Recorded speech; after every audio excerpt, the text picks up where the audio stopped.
안녕하세요. 김미아 세무사입니다. 오늘은 이제 요즘 가장 많이 이제 상담을 하시는 것 중에 하나도 부동산 자산을 어떻게 하면 좋을지. 왜냐면 앞으로 우리가 재산세도 그렇고 주택 같은 경우는 뭐 종부세도 그렇고 과표 자체를 계속해서 우리 시세에 맞춰가지고 공시지가도 올리고 뭐도 올리고 하다 보니까요. 부동산으로 개인이 갖고 있는 게 과연 맞느냐에 대한 어떤 퀘스천이 많이 듭니다. 그래서 오늘은 이제 개인 부동산 임대사업자의 세금이 과연 어떤 것들이 있고 또 법인 전환을 만약에 한다라고 가정하면 그 전에 고려할 사항들, 또 하나는 법인 전환 방법, 과연 어떤 방법이 있는지, 그리고 법인 전환 실행 절차, 이렇게 해서 쭉 이제 개괄적으로 살펴보겠습니다.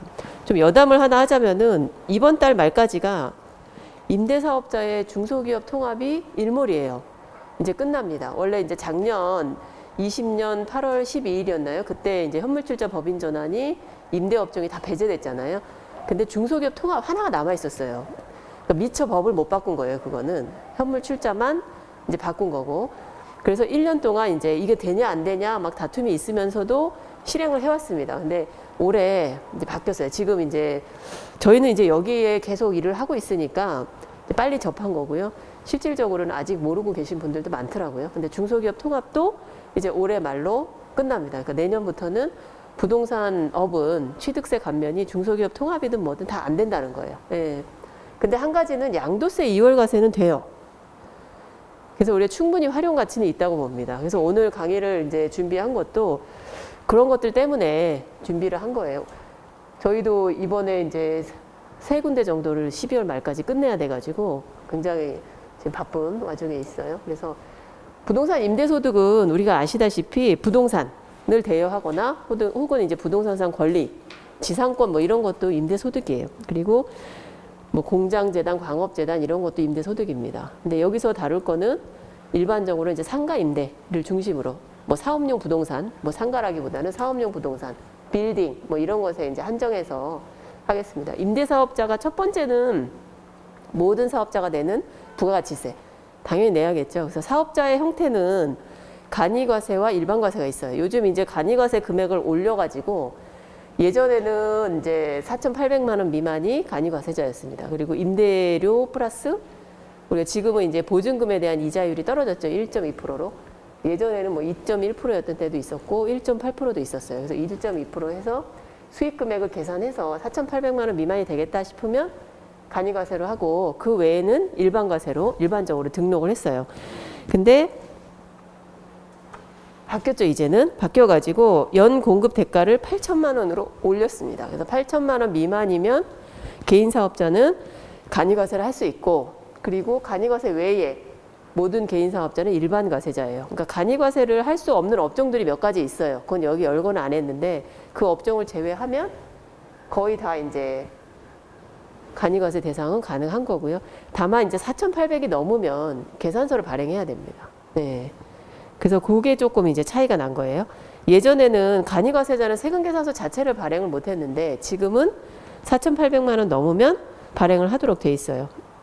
그래서 8천만 원까지 해주는 게 의미가 있나? 뭐 이런 생각이 들긴 하는데 부가세 자체가 실질적으로 10%가 아니고 이제 적다는 거예요.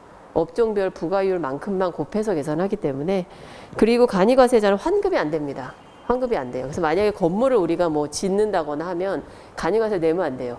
그럼 환급이 안 되기 때문에 일반과세를 무조건 하셔야 됩니다. 그리고 이제 주택은 사실 여기서 다룰 건 아니지만 또 안 할 수가 없어서 제가 언급을 해놨는데요. 주택 같은 경우는 면세사업자 등록을 하고 지금은 아마 이제 추가로 되는 것들은 쉽지 않을 거예요. 등록하기가. 근데 여기 보시면 10년 이상. 그 작년에 저희가 뭐 자동 말소니, 자진 말소니 이런 거 많이 들어보셨죠. 주택 임대 사업자들. 아파트 같은 경우는 아예 이제 못 하고요. 그리고 뭐 다가구라든지 빌라, 뭐 다세대 이런 데들은 이제 장기 민간 임대주택에 관한 특별법에 따라서 개정 전에는 이제 8년 이상이 장기였어요. 그러다가 이제 10년으로 바뀌었습니다. 그래서 예전에 4년 단기 하시던 분들은 예를 들어서 자동 말소가 되거나 자진 말소가 되거나 혹은 연장해가지고 나는 장기로 하겠다. 그럼 그때부터 다시 10년 하셔야 돼요. 그래서 의사결정은 굉장히 이제 어려웠어요. 네. 저도 이걸 한번 해봤는데 중요한 게 표준 임대차 계약서 써야 되고 그게 굉장히 어렵더라고요. 또 뭐죠? 보증보험 가입해야 되고 뭐 전세나 이런 게 많이 들어있으면 또 보증보험 가입이 안 돼요. 그리고 또 하나는 이제 5% 이상 못 올리는 그런 부분도 있고요. 예, 그래서 굉장히 어려워졌어요. 그러다 보니까 이제 주택은 뭐 다 아시다시피 취득세, 당연히 취득하면 내야겠죠. 취득세 내야 되고 재산세, 지금 가장 핫 이슈가 이제 종합부동산세입니다. 종합부동산세. 작년에는 내가 한 뭐 100만 원도 안 냈는데 올해 한 3, 400 낸다는 분들이 많아요. 예. 그게 이제 다 하고도 그 정도 나온다는 거죠. 그래서 임대하는 경우에 소득세. 제일 많은 분은 3억 3천까지 봤어요, 제가. 종부세가 3억 3천 나왔더라고요. 연봉이 3억이 안 돼요, 이분이. 그러면은 종부세 내려고 빚을 내야 되는 상황이 돼버렸어요. 그리고 양도하면 양도소득세. 양도소득세도 주택은 엄청 지금 높죠, 중과로. 근데 법인도 마찬가지예요. 지금 법인 전환하신 분들도 계시거든요. 근데 법인에 대한 주택 양도가 실제로 법인세만 내는 게 아니고 20% 플러스 해갖고 40%를 내는 거예요. 그 세금이 굉장히 큽니다. 그래서 주택은 이제 법인으로서의 어떤 실익이 많이 떨어졌어요. 1세대 1주택도 지금 12억으로 올랐기 때문에 1세대 1주택을 갖고 있는 게 오히려 유리하게 됐어요. 그리고 그래서 계속 이제 증여를 했죠. 분산하고. 그리고 내야 될 세금이 이제 종합소득세죠. 종합소득세. 부동산 임대사업자도 사업소득이에요. 근데 부동산 임대사업자는 사업소득이지만 다른 소득하고 통산은 안 됩니다. 우리가 사업소득은 뭐 이자, 배당, 여기 밑에도 이제 적혀 있지만 이자, 배당, 사업, 근로, 뭐 기타, 뭐 이런 소득 합산해서 과세를 하잖아요. 근데 사업소득 안에 들어있는 부동산 임대소득은 그것만 따로 떼내서 통산해야 돼요. 그러니까 임대소득에서 마이너스 났다고 해서 우리가 다른 사업소득하고 통산하시면 안 된다는 뜻이에요. 예. 다 사업소득으로 묶어놨어요, 지금은. 그래서 일반적으로는 5월 말에 하고 이제 임대도 서비스니까 지금은 5억까지잖아요. 그리고 성실신고 대상자는 6월 말까지 신고를 하시면 됩니다. 법인도 사실은 임대사업자는 소규모 사업자라고 해가지고 5인 미만 이제 고용을 하시면 성실신고 안에 들어가요. 매년 성실신고 해야 됩니다. 그러니까 임대사업자의 특징이 뭐냐면 비용이 없죠. 왜냐면 내가 거기서 뭔가 경제활동을 하는 게 아니고 누군가한테 그냥 빌려준 거기 때문에 비용이래 봤자 이자. 그렇죠? 부동산 살 때 들어갔던 대출에 대한 이자 정도 아니면 감가상각비 이 정도가 이제 비용이에요. 근데 대부분의 이제 임대 사업자들을 보면은 지금 이제 1세대들 보시면은 예전에 사가지고 가치가 많이 뛴 상태로 임대를 하고 있어요. 그리고 건물이 굉장히 헐어 있는 경우도 많고 이걸 개발해야 되냐 말아야 되냐 막 이런 기로에 서신 경우도 있더라고요. 그리고 소득률이 대체로 높죠. 그래서 예. 그리고 비용 처리도 안 되고 사실 근로자를 넣기도 애매하죠. 예. 그리고 또 하나가 뭐 접대비라든지 우리가 흔히 알고 있는 소형 그 승용차 사용 비용도 일반 기업에 비해서 50%밖에 비용 처리 안 하기 때문에 굉장히 불리합니다. 그래서 임대소득이 일정 규모가 넘어가면 공동으로 하거나 혹은 법인 전환을 고민하세요. 예. 근데 이제 공동으로 하려니까 나눠야 되잖아요. 나누려면은 또 세금이 따르죠. 물론 이제 배우자 증여 6억을 활용해서 나누시는 경우도 있습니다. 그래도 취득세 내야죠. 예. 그래서 일단 취득세는 증여시 한 4% 정도 발생한다고 하고요. 그래서 취득세 내고 나눠서 공동으로 해요. 이제 공동으로 했는데 지금도 종부세가 이번에 나오다 보니까 주택을 1인으로 하시던 분들이 나눠야겠다. 왜냐하면 종부세는 각각 개인별로 나오잖아요. 그래서 나눠야겠다. 뭐 이런 것도 있고 또 세대 한도도 있고 굉장히 복잡해요, 지금. 그래서 단독 소유자는 이제 양도소득세나 증여세 같은 거 내야 되죠. 그리고 낼 때 예전에 산 거 굉장히 작은데 지금은 시세라는 게 다 공개가 돼 있어요. 저희도 이제 들어가 보면은 뭐 미리 탁감해서 올려놓기도 하고 그래서 시가가 공유돼 있어가지고 이걸 나누기가 쉽지가 않습니다. 그래서 세금이 많이 나온다는 거예요. 그러다 보니까 임대법인을 활용해 왔어요. 근데 임대법인을 활용하는 가장 큰 이유는 일단 세금을 당장 안 내기 때문이에요. 당장. 그렇죠? 그리고 임대법인을 고려한 이유는 소득이 높다기보다는 재산 가치가 높아서 나중에 부동산으로 갖고 있으면 계속해서 올라가니 주식이라는 형태를 좀 바꿔서 그 주식을 이제 상속이나 증여에 활용하자 이런 의미로 이제 임대를 많이 합니다. 그래서 임대법인 전환을 했는데 지금은 실질적으로 세관면이나 2월 과세가 20년 8월 12일 이후로 안 되다 보니 그 세관면은 뭐냐면 취득세 감면이에요. 그래서 처음에는 임대는 이제 법인 전환 못 하겠구나라고 생각하는 경우도 많았어요. 근데 우리가 현물출자 말고도 무상으로 증여할 수도 있고, 그렇죠? 그리고 건물만 줄 수도 있고 여러 가지 이제 많이 활용을 할 수가 있습니다. 그래서 취득세는 우리가 현물출자 안 하면 내야 돼요. 증여를 하든 뭘 하든. 그래서 취득세는 이제 더 이상 의사결정에서 중요한 요소는 아닌 것 같습니다. 그래서 지금도 이제 제가 한 건 이제 의뢰받아서 검토하는 건 중에 하나도 취득세는 내시되 가치가 너무 많이 올라가지고 팔지도 못하고, 그렇죠? 그리고 증여도 못하고 좀 이런 상태예요. 그래서 취득세는 내고 그리고 법인으로 좀 전환해서 활용을 하자. 이렇게 해서 이제 마무리가 된 데가 있습니다. 그리고 양도소득세 이제 팔다가 이제 내면 가장 중요한 게 또 양도소득세예요. 근데 팔지 못하는 이유가 다 아시죠? 내가 예전에 살 때 한 5억에 샀는데 지금 한 30억 돼서 팔려고 보니 세금이 거의 50%예요. 그래서 세금 내고 또 다른 걸 사야 되는데 그것과 똑같은 거는 절대 못 산다는 거죠. 예, 그보다 더 뭐 예를 들면 후진 것도 못 사요. 그러다 보니 뭐 아무런 의미가 없는 거예요. 그래서 팔지도 못하고 그러면 결국은 상속증여입니다. 그래서 결국 상속증여에 이제 대비하는 거죠. 근데 요즘은 또 코로나라서 임대도 또 잘 안 나간다요. 그러시더라고요. 그래서 팔 수도 없고 이게 어떻게 보면은 참 힘들다고 하세요. 그래서 지금 좀 이런 부분을 정리하는 것도 하나의 방법일 것 같아요.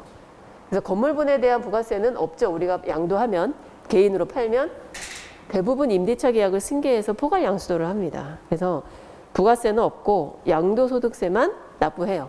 임차인은 승계되고. 양도소득세는 잘 아시겠지만 1년 미만이면은 50%로 하고 그다음에 2년 미만 40%, 2년이 넘어야 이제 비로소 누진세율을 적용해 줍니다. 그리고 주택 같은 경우는 뭐 분양권도 마찬가지고 지금은 1년 미만이면 70%예요. 그러니까 세금이 너무 큰 거예요. 그리고 2년 미만은 60%, 그리고 2년 이상 해도 뭐 중과를 포함한다 그러면은 굉장히 크죠.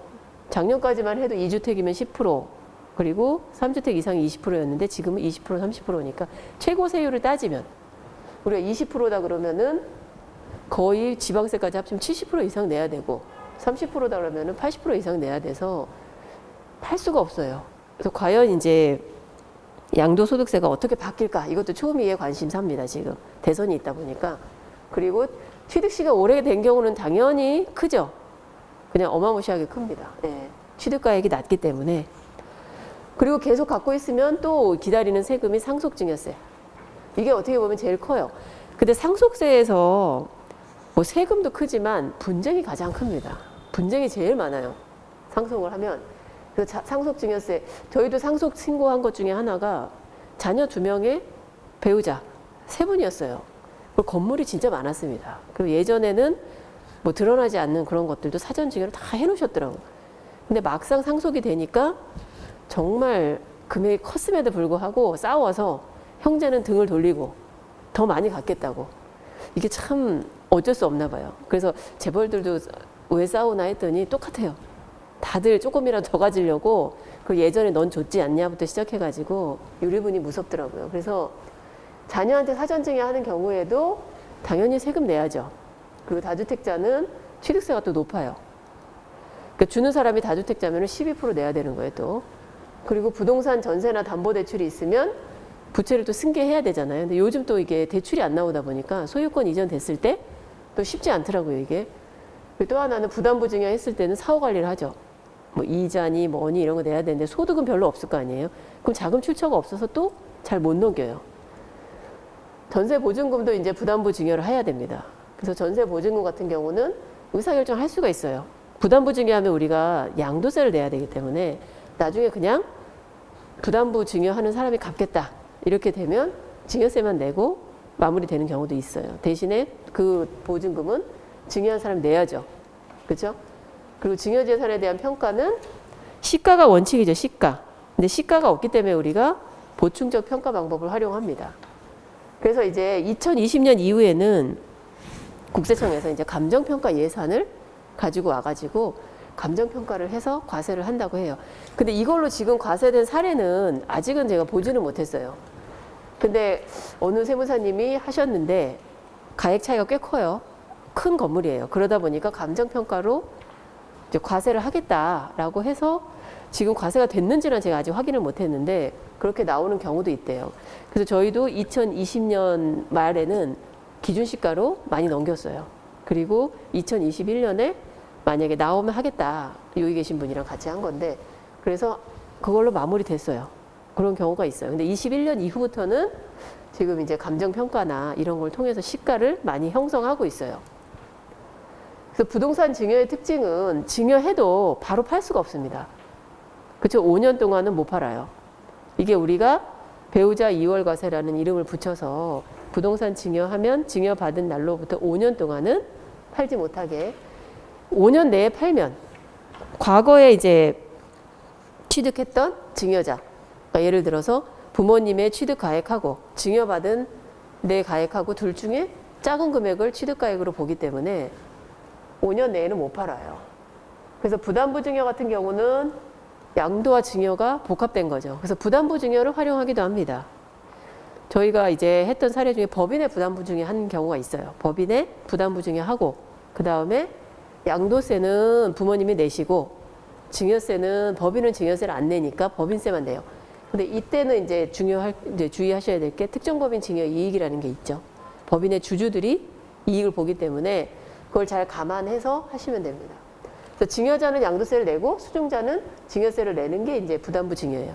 예전에는 우리 양도세는 2개월 이내에 신고해야 되고 증여세는 3개월 이내다 보니까 각각 달랐는데 지금 맞춰놨어요. 다 3개월 이내에 양도세하고 증여세 신고하시면 됩니다. 그리고 부담부가 되면은 채무를 반드시 넘겨야 돼요. 예전에 한번 이제 채무 명의 이전이 안 돼가지고 세무조사 나온 경우가 있어요. 그래서 증여세를 추징하겠다. 이렇게 해서 결국은 이제 이자도 자녀 통장에서 나갔고 그랬기 때문에 그 부분은 이제 결국 인정받았죠. 근데 인정받을 때 좀 쉽지 않았어요. 되게 힘들더라고요. 그래서 실질적으로 채무 명의 변경을 먼저 은행하고 상의하고 그리고 부담부 증여 하셔야 돼요. 그리고 사후관리 반드시 합니다. 이거는. 예. 왜냐하면 지난번에 이제 저희가 법인 전환을 했는데 부담부 증여를 받으신 거예요. 토지에 대해서. 그랬더니 이 갚은 거예요. 토지가. 이자나 원금을 갚으니까 그거에 대해서 소명하라고 나왔더라고요. 그래서 어떤 돈으로 이자 원금 갚았냐. 그래서 우린 법인 전환해서 법인에서 발생된 소득으로 갚았다라고 이제 소명한 사례가 있어요. 근데 실제로 나와요. 3년에서 5년 사이에 한 번씩 나와요. 그래서 이거 사후 관리를 하니까 이자나 원금을 자녀가 반드시 갚아야 돼요. 만약에 부담부 증여 받으면. 그리고 제일 중요한 게 이제 자금 출처죠. 작년에 저희가 한 사례가 이제 자녀하고 손자녀하고 배우자하고 이렇게 같이 나눠가지고 부담부 증여를 했어요. 그분은 이제 법인 전환을 하시려고 많이 생각했는데 이제 본인이 그걸 못 받아들이셔가지고 결국은 부담부 증여하고 이제 신탁까지 걸었어요. 왜냐면 자녀들이 대출이나 이런 거 받을까봐. 네. 부담부가 전세 보증금밖에 없어요. 그러니까 그동안 그냥 읽어오신 거예요, 이거를. 그래서 차액은 좀 낮지만 그렇게 해가지고 신고를 했습니다. 그래서 자금 출처는 증여세는 연부 연납을 하셔야 돼요. 그래서 초회 납부하고 5번 나눠낼 수 있기 때문에 연부 연납을 통해서 지금 하고 있어요, 거기는. 그래서 임대료로 자금 출처를 해서 세금을 낼 수 있도록 그걸 짜고서 시작해야 돼요. 그래서 증여세는 이제 2천만 원이 넘으면은 연부연납이나 분납이 됩니다. 분납은 2개월이고 연부연납은 이제 5년 나눠서 낼 수 있어요. 담보를 반드시 제공해야 됩니다. 그때는. 근데 담보는 뭐 어떤 것도 상관없어요. 내 것도 좋고 뭐 증여자, 수증자, 법인 안 가립니다. 담보 잡을 수 있는 건 다 제출하면 돼요. 근데 담보가 없다. 그러면은 보증보험 끊어도 됩니다. 그래서 이런 여러 가지 것들이 물론 이제 과세관청에서 이제 세금을 나눠내는 대신에 채권 담보를 하겠다는 거죠. 혹시 안 갚고 가면은 우리가 이제 할 수 있는. 그 제일 문제는 사실 준비 없는 상속입니다. 상속이 개시되면 세금도 문제지만 싸워요. 내가 이 건물 갖겠다, 뭐 네가 저 건물 가져라, 막 이러면서 실제 싸웁니다. 너무 많이 봐서. 그래서 상속세가 지금 상속세를 틀을 바꾸려고 하고 있죠, 지금. 우리나라는 피상속인 기준이기 때문에 돌아가신 분의 재산을 다 합쳐서 계산해요. 근데 지금 어떤 분이 이제 의원 입법 발의를 한 것 같은데 상속세를 받는 사람, 네, 받는 사람 기준으로 내게, 상속인 기준으로 낼 수 있도록, 네, 그렇게 이제 바꾸려고, 틀 자체를 바꾸려고 지금 하고 있는 것 같아요. 근데 아직 시간이 좀 걸리겠죠. 그래서 지금은 어쨌든 돌아가신 분을 기준으로 계산합니다. 그래서 다 합쳐요. 부동산이든 금융재산이든. 여기서 말한 기타는 뭐냐 하면 그분의 통장에 10년치 돈 들고 날고 한 것들 정말 싹 다 조사합니다. 제가 진짜로 단 1원도 조사하더라고요. 깜짝 놀랐어요. 실제 작년에 이제 조사받으면서 고생을 많이 했는데 정말로 다 봐요. 회사에서 쓴 것도 다 봐요. 그래서 그런 것들. 그리고 특히나 이제 중요한 게 우리 생활비 들어오잖아요. 생활비를 계속해서 배우자한테 이렇게 넣잖아요. 그런 부분도 이제 상속할 때 실질 생활비라는 걸 입증해야 돼요. 그리고 또 한 가지가 지난번에 이제 제가 어떤 대표님 뵀더니 생활비를 모아서 통장에 이제 돈이 있어가지고 이제 사모님이 물건을 샀더니 증여다 이렇게 나왔다는 거예요. 근데 실제로 증여입니다. 그래서 생활비 주시면 써야 돼요. 안 쓰고 모아가지고 내가 알뜰하게 모아서 샀더니 증여라니 실제로 그런 말이 나와요. 그래서 생활비는 그야말로 쓰라고 주는 돈이기 때문에 써야 됩니다. 네. 그래서 상속이 갑자기 발생했을 때 이제 납세 재원의 문제가 생기는 거예요. 왜냐하면 상속세는 현금으로 내야 되는데 부동산밖에 없잖아요. 그리고 부동산도 대출까지 있으면은 다 남의 자산이에요. 네. 그래서 미리 준비를 해야 됩니다. 그래서 결국은 부동산은 고정자산이에요. 그래서 임대료가 안 들어오면 사실은 그냥 쳐다볼 수밖에 없는 거예요. 뭐 100억이 됐든 1000억이 됐든 현금화가 안 되면 아무 의미가 없어요. 그래서 실제로 공실이 생기거나 뭐 이랬을 때는 상속세 못 내고 결국 물납하는 경우가 많아요. 아마 제가 알기로 제일 유명한 데가 영등포 세무서인가? 어딘가 약간 예식장 비슷하게 생긴 데가 있어요. 거기도 물납받아서 했다고 그러더라고요. 그러니까 그런 데들이 있어요. 네. 그리고 또 하나의 세금이 재산세죠. 재산세. 우리가 보유하고 있으면 재산세는 항상 6월 1일 기준으로 합니다. 그래서 증여를 하거나 뭘 하거나 하면 파는 사람은 6월 1일 전에 이제 잔금을 치르거나 등기를 해야 되고 사는 사람은 6월 1일 이후에 해야 재산세 부담이 그쪽으로 가요. 참 이율 배반적인 거. 누구의 입장에 서느냐에 따라서 달라집니다. 그러면 이제 종부세를 좀 줄이고자 한다면은 6월 1일 이전에 넘겨야겠죠. 그래야 종부세를 줄일 수 있어요. 그래서 그걸 대비하기 위해서는 첫 번째는 부동산 임대소득은 결국 재산이에요. 재산. 부동산. 부동산으로 남는 거기 때문에 그게 현금화 되려면은 어려워요. 그러다 보니 주식으로 바꿔서 그래서 부동산 임대소득은 결국은 부동산에 귀속되니까 임대료가 많으면 소득세가 많고 소득세보다 중요한 거는 이제 상속증여세죠. 재산가치 상승에 따른. 지금 이제 작년, 재작년에도 그랬던 것 같은데 1세대들의 부동산이 넘어올 때가 됐어요. 뭐 이미 넘어오고 있죠. 그러다 보니까 가치 상승분이 너무 커서 임대법인 전환도 많은 거예요. 그러다 보니 과세완청에서 이거 너무 많은 이제 조세 혜택이다 이렇게 돼가지고 임대에 대해서는 이제 조세 회피다 해가지고 좀 막은 거죠. 어떻게 보면. 근데 양도소득세는 뭐 아직도 하고 있으니까요. 그리고 부동산을 쉽게 매각 못하는 거는 아까도 말씀드렸지만 똑같은 위치에 부동산 못 사요. 이게 가장 큰 딜레마입니다. 내가 팔고 싶어도 세금 다 내고 나면은 내가 자녀한테 돈 줘봤자 못 산다는 거예요. 그냥 돈이 날아가고 끝나요. 요즘처럼 또 인플레이가 심한 때에는 의미가 없죠, 돈이. 네. 그래서 그런 문제가 있고 또 하나는 워낙 오래전에 사다 보니까 양도세 부담이 너무 큰 거예요. 그러니까 크다는 게 이제 절대치에 또 따라가는데 아무리 많이 받아도 또 세금이 거의 한 30~40% 내다 보니까 크다고 느끼는 거죠. 네. 근데 그걸 크다고 느끼는 또 가장 큰 원인은 세금 내고 남은 돈으로 똑같은 물건을 못 산다. 그러다 보니까 너무 큰 거예요, 그게. 그래서 결국 매각이 어렵고. 그러니까 특성에 따라서 결국은 부동산이 아닌 다른 자산으로 좀 바꿔서 네, 팔더라도 내가 안 팔고 자녀가 팔 수 있게. 그래서 자금 출처가 나한테 오지 않고 자녀에게 갈 수 있게 하는 방법을 찾다 보니까 임대법인을 많이 하죠. 그래서 결국은 임대법인을 전환하려고 보니 양도세나 이런 것들을 부담을 줄이려면은 주식으로 바꿔서 양도세 2월과세 받고 그 다음에 자녀나 손자녀한테 주식의 형태로 넘겨줘야겠죠. 예. 그래서 그걸 많이 활용합니다. 그리고 자산 이동이 주식이 되면 아무래도 유용하죠. 그리고 갑자기 유고가 되더라도 실제 주식이니까. 근데 주식은 또 물납이 안 돼요. 물납이 안 되기 때문에 주식이니까 아무래도 취득세도 안 내도 되고 이런 부담이 적어요. 그래서 그런 부분이 있을 수 있고, 또 하나는 이제 우리가 보통 법인 전환을 활용합니다. 법인 전환을 활용해서 주식으로 바꾸고 대비하려면, 또는 부담부 증여를 해요. 개인한테도 할 수 있고 법인한테도 할 수 있습니다. 그래서 부담부 증여를 통해서 이전할 수도 있고, 또는 상속.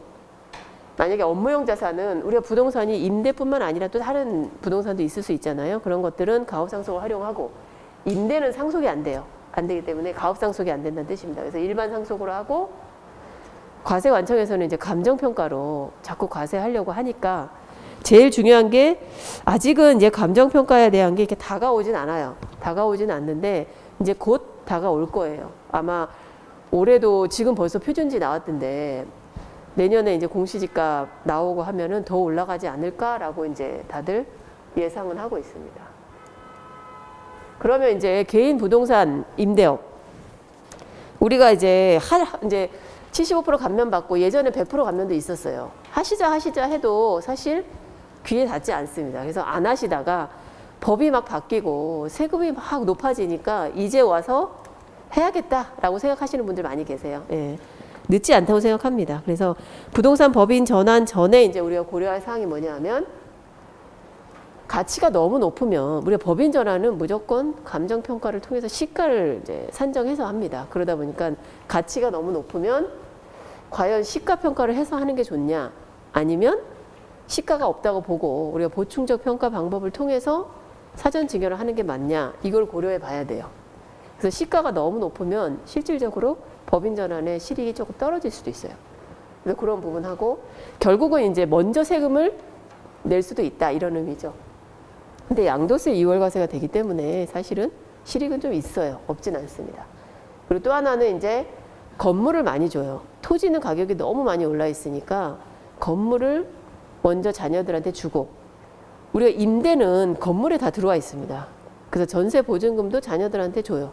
그러면 임대료는 자녀한테 되고, 그리고 자녀들은 건물을 소유하면서 대표님의 토지를 사용하는 거잖아요. 그래서 지료만 줍니다. 지료. 근데 지료는 그렇게 높지가 않아요.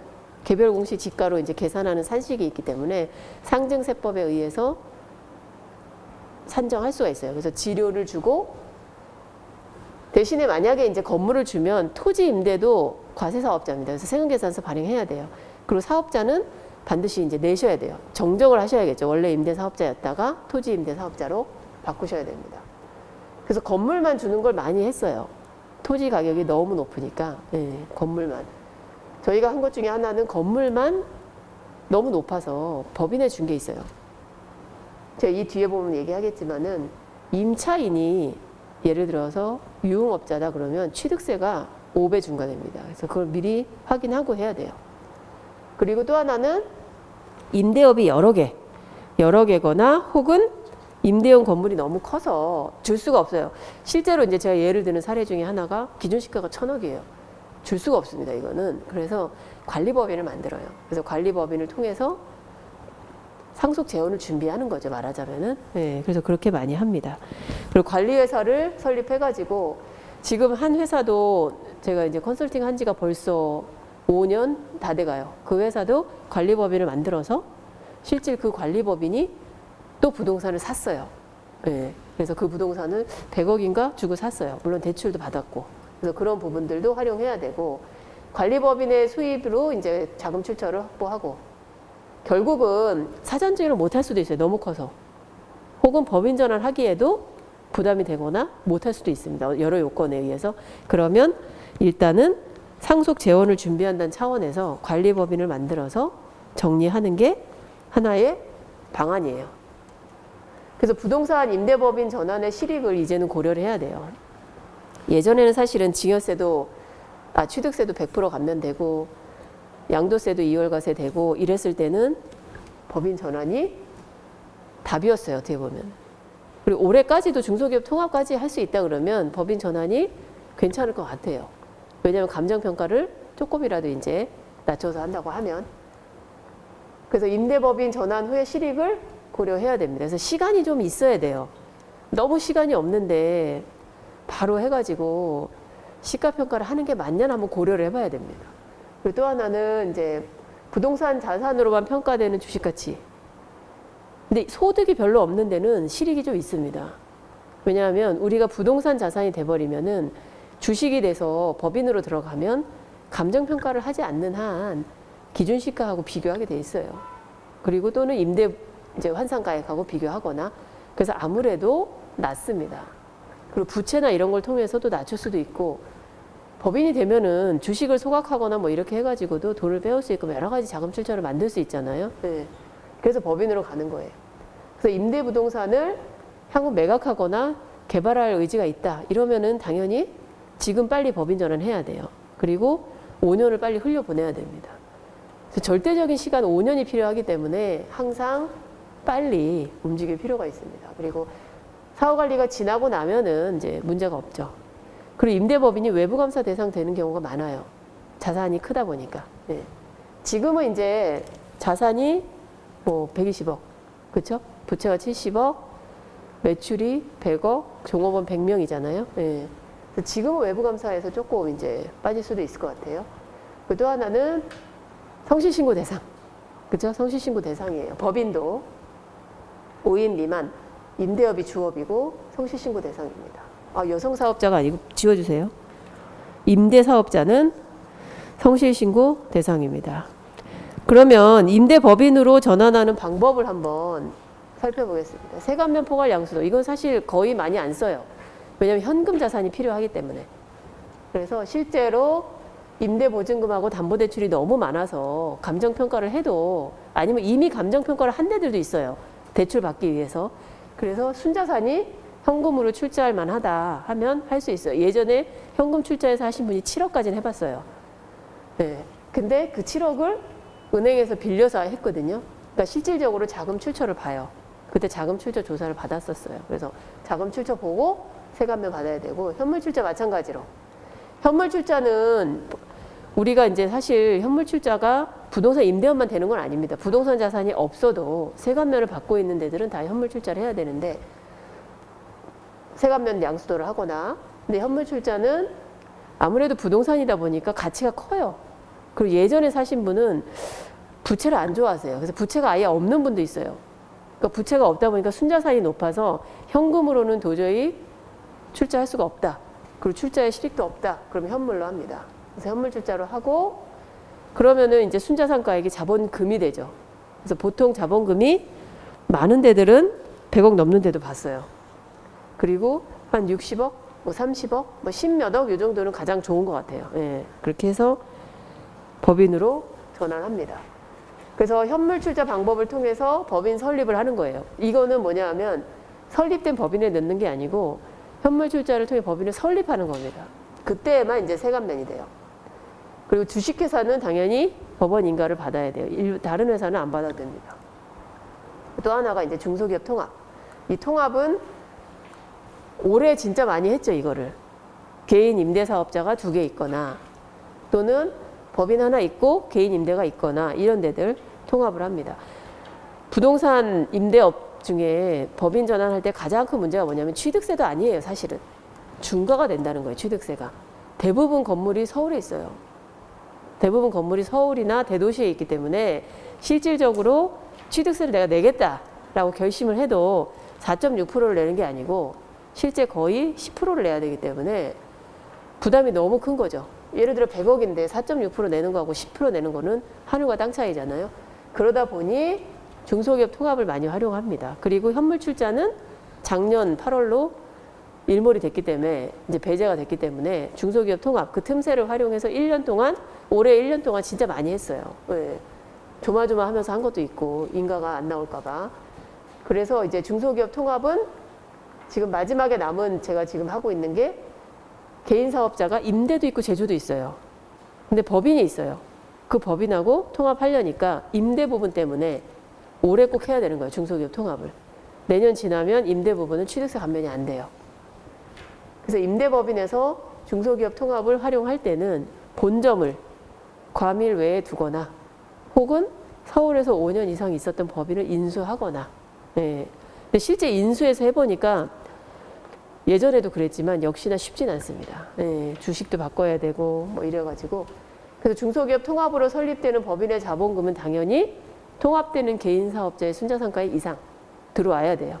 결론은 감정평가해서.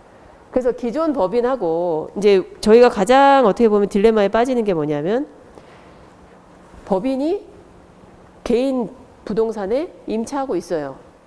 제조업이에요. 이 두 개를 합치고 싶다 이거죠. 일단은 결론은 못 합쳐요. 왜냐하면 합치는 순간에 개인 사업자 임대업은 없어지고 자가가 되거든요. 이건 제가 볼 때도 좀 불합리해 보여요. 어차피 계속 쓸 거다. 그러면 이거는 예외적인 거 인정해 줘야 될지 않을까라는 생각은 드는데 실제로 이제 지금 현행세법에서는 인정이 안 됩니다. 그래서 그렇게 하려면 개인 임대사업자를 현물출자로 법인 전환하고 이제 감면을 받았을 때 하고 그리고 나서 1년 후에 합병을 해야 돼요.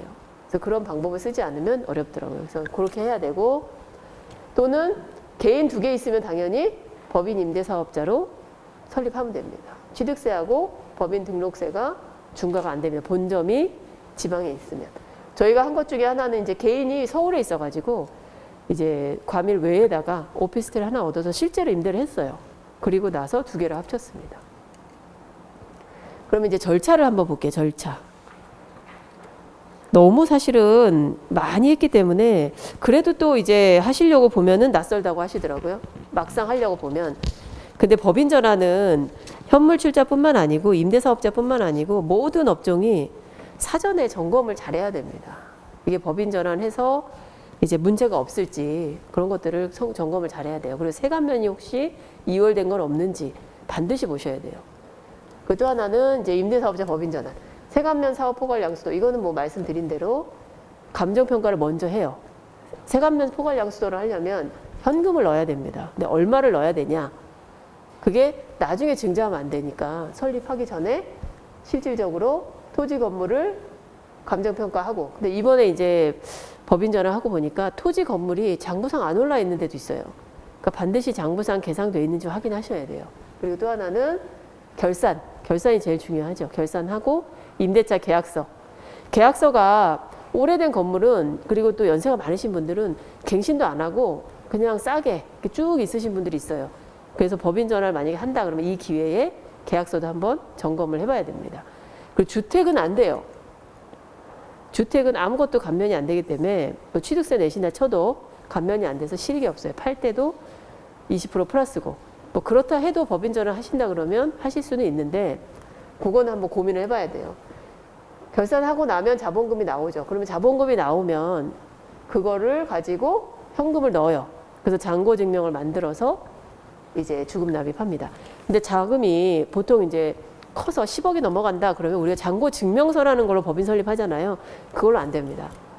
납입 증명을 정확하게 자금 출처까지 있는 통장을 이제 내야 돼요. 그래서 그 부분이 어려워요, 사실은. 잠깐 하루 이틀 찍어서는 안 된다는 거예요. 그리고 계약서 작성하고 사업자 등록하고 개인 사업은 폐업합니다, 바로. 왜냐하면 법인 설립했으니까. 예. 그리고 법인으로 승계하거나 재작성합니다. 그리고 14일 이내에 이제 직원하고 자동차 옮기고 뭐 이런 것들 해야 되고요. 8월 이후에는 취득세 감면은 안 돼요, 지금은. 그 다음에 양도소득세. 그리고 임대사업 법인 전환은 양도소득세 2월과세 받으려면 거주자여야 돼요, 무조건. 거주자. 거주자가 뭔지는 아시죠? 거주자는 뭐 외국인 이런 거 안 따집니다. 국내에 주소가 있는 사람 혹은 거소를 1년 이상 둔 사람. 1년이라는 의미는 이제 183일 이상인데요. 1년 이상 둔 사람은 1월 1일부터 12월 31일 안에서예요. 그러니까 작년부터 지금까지 1년 아니고, 네. 그게 또 지금 어렵더라고요. 맞추는 게. 그런 분이 법인 설립 등기일을 그때부터 이제 3개월 이내에 양수도 해야 됩니다. 세관면은. 그리고 그때부터 2개월 이내에 2월 과세 신청해야 돼요. 그리고 현물출자로 하면은 이게 제일 많이 하죠. 현물출자가. 현물출자 법인 전환할 기준 일자를 정하고 사업자를 먼저 내요. 설립 중인 회사로. 그러면은 법인 등록 번호가 없는 사업자 등록이 나와요. 그리고 개인기업 결산해가지고 순자산가액 확정하고 회계감정을 통해서 법원 인가를 들어갑니다. 인가는 주식회사만 들어가요. 변태 설립사항이라서 유한회사로 많이 합니다. 저희가 이번에 한 것도 시간이 없으면 법원 인가가 없어서 유한회사로 했어요. 한 곳은 이제 주식회사였기 때문에 조직 변경을 통해 가지고 했죠. 정말 어렵게 이제 이틀 남았어요. 이틀 안에 잘 마무리를 해야 됩니다. 그래서 법원 인가 후에는 설립 등기 신청을 해요. 그러면 설립 등기가 돼야 비로소 양도 양수가 형성된 겁니다. 그 취득일은 법인 설립 등기일이에요. 그래서 등기일 기준으로 사업자 등록을 정정하고 양도세 2월 과세 신청을 합니다. 양도세 2월 과세는 우리가 이제 예정신고, 확정신고가 있죠. 양도세가. 예전에는 예정신고하면은 10% 할인도 해줬어요. 근데 지금은 안 해주지만 2개월 이내에 예정신고하고 다음에 5월 말까지 확정신고예요. 만약에 양도세 2월 과세를 2개월 이내 못했어도 확정 때까지 하시면 됩니다. 그건 조특법에 나와 있어요. 그래서 확정 때까지 하면 되고 중소기업 통합 세 번째가 이제 임대업 중에 취득세 감면이 될 수 있는 유일한 거예요. 내일 모레까지. 그쵸? 예. 부동산 임대하고 임대업 합치거나 혹은 타업종을 합칠 수 있습니다. 그래서 신설법인을 설립하는 방법. 대부분이 이게 많아요. 그래서 중소기업 통합 기준일을 설정하고 그 일자에 개인사업자를 현물출자로 통합하는 거예요. 통합계약서 작성하고 본점 지점을 정하고. 중소기업 통합이 저희가 이제 오래 하면서 시청이나 구청하고 부딪혔던 것 중에 하나가 뭐냐면 중소기업 통합은 법인이 하나 있고 개인이 들어와야 되는 거 아니냐 이렇게 생각하는 공무원들도 계세요. 근데 요거는 이제 그 모 법무사님이 이제 국민신문고에 질의해가지고 받았어요. 개인 2명도 맞다. 그래서 이제 인정을 해줘요. 이런 게 막 있다 보니까 올해 말에 중소기업 통합도 안 되는 걸로 일모를 한 것 같아요. 그래서 사업자 등록 신청은 통합으로 설립 중인 법인이 신청합니다. 중소기업 통합이기 때문에 2개예요. 본점과 지점. 본점은 과밀 외겠죠, 일반적으로. 그리고 지점이 있어요. 그래서 본점과 지점 둘 다 신청해야 맞아요. 근데 뭐 이 시간에 건 아니지만은 대부분은 사업자 단위과세 신청을 합니다. 그러니까 본점 하나로. 그리고 지점은 사업자는 4대 이제 통합돼 가지고 본점에서 계산서 발행할 수 있게 그렇게 많이 해요. 그리고 자산은 감정평가 해야겠죠. 그리고 개인 결산하고 회계감사로 순자산가액을 확정한 후에 주식회사만 이제 변태 설립 사항이라서 법원 인가 받습니다. 다른 회사는 안 받아도 돼요. 주식회사 말고 이제 할 수 있는 물적회사가 유한회사예요. 지금은. 네. 그리고 인가 후 설립 등기 신청합니다. 취득일은 설립 등기일이고요. 그리고 중소기업 통합에 의한 취득세 감면은 21년 12월 31일까지만 하고 1월 1일부터는 감면이 배제돼요. 그러니까 취득세 내셔야 된다는 거고 양도세 2월 과세 신청. 법인 설립 등기일부터 2개월 이내에 2월 과세 신청을 하시면 돼요. 그리고 또 하나는 법인이 있는 경우. 이제 이 경우가 또 많이 있어요. 근데 일반적으로 법인이 다 주식회사예요. 유한회사를 일부러 만드는 경우는 거의 없더라고요. 특별한 업종이 아니면. 그래서 주식회사다 보니까 통합하려면 반드시 법원 인가가 필요합니다. 그래서 저희가 이번에 한 게 하나는 주식회사를 통해서 법원 인가가 나왔고 하나는 주식회사에 있는데 법원 인가가 안 나올 것 같아가지고 유한회사로 바꿨어요. 그래서 이제 통합하는 회사가 있어요. 유한회사로 바꾸려면은 30일 동안 이제 공고를 해야 되거든요. 그래서 기간이 많이 지났죠. 그래서 중소기업 통합 기준일을 선정해서 만약 법인이 있으면 주주 구성을 반드시 보셔야 돼요. 통합되는 부동산의 순자산가액만큼 자본금이 늘어나야 되기 때문에 주주 구성이 가족으로 돼 있으면 실제 부동산을 가지고 있는 아버지 지분이 20%밖에 없어요. 그러면 20%가 10억이 된다 그러면 나머지 주주들은 거기에 상응한 걸 같이 해야 되는데 같이 못 합니다. 그래서 불균등 증자가 되면 이제 증여 이익이 생기잖아요. 그래서 증여 이익을 낼 거냐 이것도 의사결정 하셔야 돼요. 오히려 내고 하는 게 편한 이제 유리한 경우도 있습니다. 또 하나는 계약서 작성. 본점을 먼저 정하고 그다음에 지점하고 통합합니다. 항상 2개 이상이어야 되고 제일 중요한 건 중소기업이어야 돼요. 우리가 대부분 중소기업이라서 별로 신경 안 쓰는데 감면하면 중소기업 확인서라는 걸 내라 그래요. 그걸 인터넷에서 다운받아서 내야 됩니다. 네. 우리 그 세무조정 계산서에 있는 거 말고 중소기업 확인서가 있어요.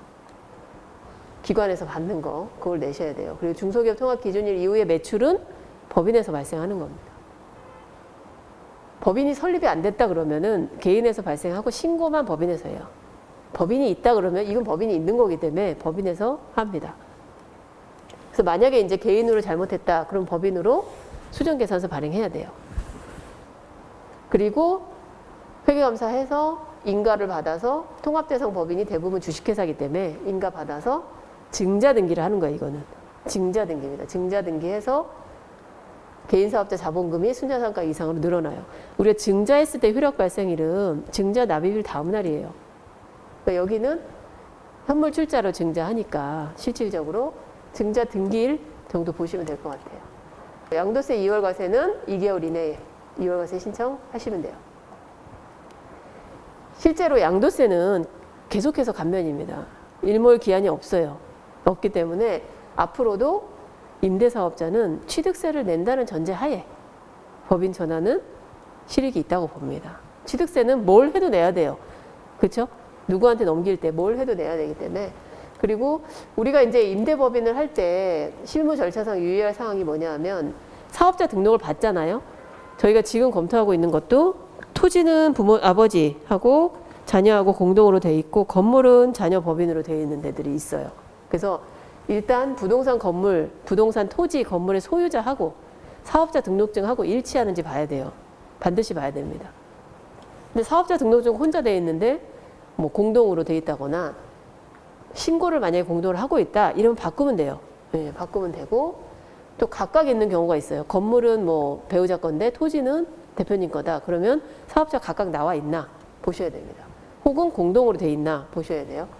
또 하나는 담보가 있는데 법인이 있는 경우 대부분 내 부동산에 법인이 담보를 해가지고 채무를 지고 있는 경우가 있어요. 우리가 흔히 물상담보란 말을 많이 씁니다. 그래서 채무자가 다른 경우인지 확인해 봐야 돼요. 법원 인가받을 때 문제가 생기기 때문에. 그리고 공동담보. 기타 이제 내가 이 부동산만 넘기고 싶은데 다른 데하고 다 엮여 있어가지고 대출이 승계가 안 되는 경우가 있어요. 예. 근데 그 대출은 사업용 대출이다. 이걸 살 때 썼거나 아니면 개인이 여러 가지 용도로 썼다. 그러면 그 부분을 구분해가지고 넘길 수 있는지도 한번 보셔야 돼요. 그리고 또 하나는 공동사업자. 공동사업자인 경우 많아요. 누구누구 왜 1 이렇게 돼 있는데 채무자는 대표로 돼 있어요. 한 분으로. 그래도 이제 은행에서는 편의상 두 사람의 이제 대출로 봅니다. 그래서 그 부분도 미리 체크는 해야 되고요. 또 임차인한테도 넘어간다는 거를 이제 자연스럽게 알려줘야 돼요. 원칙은 서면으로 송부하는 게 맞죠. 그리고 임대차 계약서는 모두 이제 원본으로 준비하는 게 좋고요. 그리고 법인으로 끝나고 나면 재작성하거나 승계 작성하면 됩니다. 항상 이제 보증금이 우리 재무제표하고 틀린 게 많아요. 임대업이다 보니까 그냥 소득 신고만 하고 얘기를 안 해줘. 대표님들도 바뀌었는데 바뀌었습니다 하고 주셔야 되는데 말씀을 안 해주세요. 세금계산서는 우리가 홈택스 들어가면은 다 끊기기 때문에 매출은 이제 인지가 다 돼요. 근데 보증금은 때로는 틀린 경우가 많아요. 그래서 장부하고 비교해 봐야 되고 소규모 법인이면은 성실신고 확인 대상이라는 거 아셔야 되고 비용이 50%만 인정한다. 그리고 가장 중요한 게 어떻게 보면 이제 L번이에요. L번. 부동산을 우리가 전환하려고 하는데 취득세 내겠다 이거예요. 그래서 그럼 좋습니다. 전환합시다. 이렇게 하고 봤더니 임차인이 어떻게 보면 특소세를 내는 유흥업소인 경우가 있어요. 저희가 이제 한 군데 법인에 증여한 곳도 유흥업소가 있었는데 다른 데서 현물출자 법인 전환이 된다 이렇게 한 거예요. 그거 안 됩니다. 그거는 취득세도 5배 중과고 감면이 안 돼요. 왜냐하면 소비성 서비스업이라는 거잖아요, 이게. 그래서 소비성 서비스업은 모든 어떤 세제 감면에서 배제예요. 근데 임대업자는 임대업 자체는 소비성 서비스업이 아니잖아요. 어떻게 보면 좀 아이러니하긴 하지만 임차인이 소비성 서비스업이면 그거는 과세가 됩니다. 뭐 이것도 깊게 들어가면은 굉장히 커요. 유흥업소가 들어온 지 뭐 5년 지났으면 이제 해당이 안 되거든요. 그러면은 개인에서 5년 지났는데 법인으로 전환했을 때 그걸 인정해 줄 거냐 말 거냐. 지금은 인정 안 하고 있어요. 그렇기 때문에 과세가 됩니다. 그래서 취득세 감면도 안 되고 5배 중과예요. 그러니까 유의해야 됩니다. 단 양도세 2월 과세는 돼요. 왜냐하면 이거는 임대니까. 예. 그래서 취득세만 달라져요. 그래서 항상 임대업을 법인 전환하실 때는 반드시 임차인의 업종을 보셔야 됩니다. 무조건. 그리고 그래서 이제 결론은 개인 부동산 임대사업의 특징이 예전에는 그런 게 있었어요. 주 업종을 가지고 가업 승계나 가업 상속을 했습니다. 그래서 아주 예전에 컨설팅 할 때는 1층 같은 데 보면은 커피숍이 많아요. 뭐 카페 베네니, 스타벅스니 이런 커피숍이 많습니다. 그걸 넣어놓는 이유가 커피숍 매출이 임대 매출보다 크면 커피숍 사업자로 봐요. 예전에 그랬다는 뜻이에요. 그래서 그거를 우리가 승계나 상속을 할 수 있었어요. 그래서 그걸 컨설팅 하는 것들이 굉장히 많았습니다. 근데 지금은 이제 안 돼요, 그게. 그래서 개인 임대사업자 특징이 가업 승계도 안 되고 양도나 상속 증여를 하려고 해도 세금이 너무 크죠.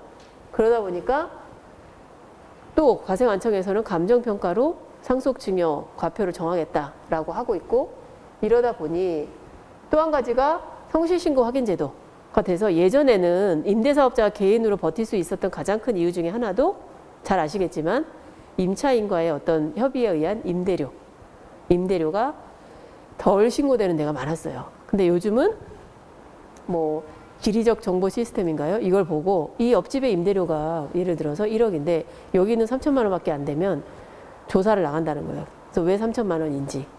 그렇죠? 그러면 사실 거기 들어있는 임차인도 예전에는 그만큼 서로 협의가 됐어요. 근데 지금은 안 돼요. 다 이제 오픈되기 때문에 그런 것들 때문에 성실신고 확인으로 인해서 소득세 자체가 늘어났죠. 이 성실신고라는 게 굉장히 큰 부담으로 다가온 거예요. 그래서 임대료 우리 아마 지금 뭐 여기서 언급은 안 했지만은 임대료 현실화니 뭐니 해가지고 굉장히 떠들썩했던 적이 있었어요. 그래서 임차인들이 무슨 고발을 한다는 둥 말해서 누가 갑이냐 누가 을이냐 막 이랬던 적 많았습니다. 그래서 일단은 그런 것들 때문에 실제로 소득세 부담이 커진 거예요. 예전에 비해서. 예전에는 그래도 괜찮았는데 지금은 다 신고하니까 커졌죠. 그리고 건강보험료도 높아지고 그리고 과표도 예전에는 기준시가가 현 시세를 반영을 못했어요. 근데 지금은 자꾸 반영하고 있죠. 그래서 세금이 자꾸 늘어나고 있는 거예요. 그리고 법인으로 전환해서 성실신고를 받는 것도 고려할 수 있다는 겁니다. 네. 그리고 또 하나는 이제 제일 그거 한 게 이제 세대 이전이죠. 세대 이전. 매각을 해서 내 돈이 돼도 이게 상속이나 증여로 또 흘러가야 돼요. 그러다 보니 세대 이전이 매각 전에 필요하다. 그래서 이제 어떻게 하면 좋을까 고민을 하게 되죠. 그리고 또 하나는 가만히 있어도 조세 부담이 자꾸 늘어나요. 나는 아무것도 안 하는데도 과표가 일단 현실화되고 있죠. 감정평가 이런 걸 통해서. 그리고 재산세가 늘어나고 과표가 늘어나니까 재산세 늘어나죠. 그리고 주택 같은 경우는 종부세도 늘어나고 뭐 여러 가지가 있어요. 양도세는 당연히 다주택자 중과. 그 지금은 또 이제 법인 전환을 해놨는데 그것도 이제 중과가 되니까 참 머리가 아파요. 어떻게 해야 될지. 그리고 또 하나는 주택은 이제 법인 보유하고 매각 시에도 똑같이 중과가 돼요. 그래서 굉장히 지금 힘듭니다. 그리고 상속이 개시되면 가장 큰 문제가 사실은 공동 소유의 문제예요. 공동 소유해서 누군가 팔고 싶어도 못 파는 거예요. 나는 돈이 필요한데 다른 형제들이 같이 있으니 팔지도 못하고 또 우리가 이제 근저당 설정하려고 그래도 다들 동의해야 되고 뭐 이런 여러 가지가 있어서 힘들어요. 그리고 또 하나는 유류분의 문제가 있습니다. 누군가한테 줬을 때 유류분의 문제가 생겨요. 그래서 상속세 재원 확보 제일 큰 거죠. 세금을 내려니까 못 내는 거예요. 돈이 없으니까 못 내요. 지금은 특히나 더 하다 그러더라고요. 임대 수익은 적고 자산 가치는 올라가고 뭐 이렇게 되고 있대요. 현재는. 그래서 결국은 조세 감면은 계속 축소되고 그렇죠? 과세 표준은 계속 올라가고 뭐 이러니까 절세에 대한 니즈가 많이 증가하는 건 맞는 것 같아요. 예전에 꿈쩍도 안 하시던 분들도 아 이제는 안 되겠다. 내가 이대로 있으면. 그래서 하나는 이제 뭐 부의 안전한 이전 좀 그렇긴 하지만 그동안 쌓아온 어떤 부동산의 안전한 이전과 혹시 갑작스러운 어떤 사고가 발생하면 자금 출처를 확보하기 위해서 더 늦기 전에 이제 검토를 해야 됩니다. 근데 생각보다 취득세 내셔야 된다고 해도 뭐 의사결정에 크게 영향이 안 미쳐요. 처음에 취득세 없어졌을 때는 엄청 큰 영향을 미칠 줄 알고 이제 임대법인 전환은 끝났다라고 얘기한 사람도 많았거든요.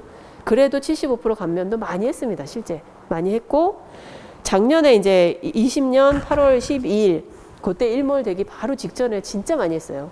지금처럼. 그러니까 가장 임대법인 전환이 많은 시점이 언제냐면 18년인가요? 100%에서 19년 75% 왔을 때 18년 그때 많았고 또 8월 작년 8월 12일 바로 전에 많았고 지금 많아요. 그래서 시간이 없다 보니 유한회사로도 많이 합니다. 그래서 결국은 취득세 감면은 더 이상 의사결정의 어떤 요소가 아니에요. 75% 감면 안 해준다고 법인 전환 안 하지 않아요. 상속 증여해도 취득세는 내야 되기 때문에 우리가 또 이제 설득할 수 있죠, 그거는. 네. 그리고 취득세 누가 내냐면 법인이 내요. 그래서 실제로 법인은 돈이 없으니까 부모님이 가지고 계신 돈으로 이제 가수금을 통해서 낼 수도 있고 뭐 여러 가지 이제 또 작전을 쓸 수가 있죠.